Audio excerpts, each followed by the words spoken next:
کہنے لگا 11-12 سال کا نوجوان آیا مجھے توبہ کرا گیا. تو کہا جناب آپ کو کیسے ملا؟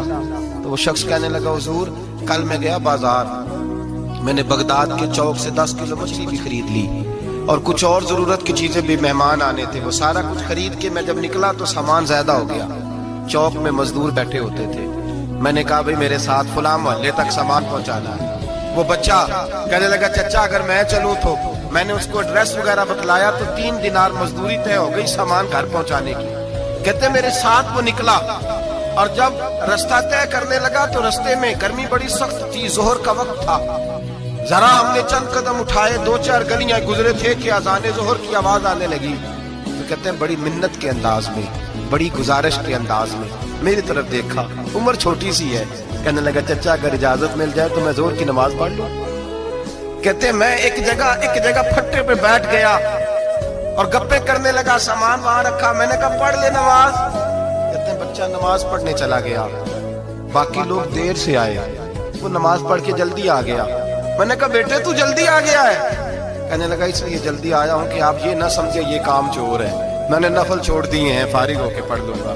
کہتے ہیں سامان اٹھایا, رستے میں گرمی شدت کی تھی, اس کا پسینہ بہنے لگا, میں آگے بڑھا, میں نے کہا بیٹے سامان تھوڑی دیر کے لیے مجھے دے دو, گرمی زیادہ ہے. کہنے لگے میں آپ کو نہیں دے سکتا, اس لیے کہ 3 دینار مزدوری گھر پہنچانے کی طے کی ہے, میں پھر مزدوری پوری نہیں لوں گا, پیسے کم لوں گا. کہتے ہیں میں محو حیرت ہو گیا, اس جوان کی بات نے میرے سارے وجود تھر تھر کپا ڈالا کہ اس دور میں اس قسم کے لوگ. کہتے ہیں گھر لے گیا اس کو, میں سامان رکھا, میں نے کہا تم یہاں ٹھہرو میں 3 دینار مزدوری لاتا ہوں. کہتے ہیں پیسے لینے گیا تو بیوی کو بتایا, بڑا نیک ہے, بڑا پرہیزگار جوان ہے. کہنے لگی روٹی پکی ہوئی ہے, اسے کہو دوپہر کا کھانا کھا لے.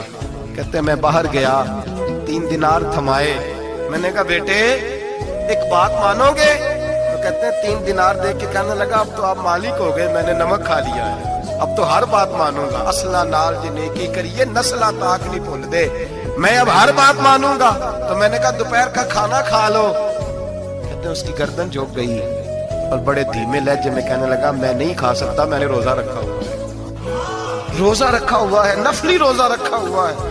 کہتے میں اور پریشان ہوا, میں نے فوری طور پہ سوال کیا کہ اب تو کدھر جائے گا؟ تو کہنے لگا اب میں کہیں نہیں جاؤں گا, میرے 1 دن کا خرچہ میرے ماں باپ نے جو ڈیوٹی لگائی ہے وہ 3 دینار ہے, پورا ہو گیا ہے.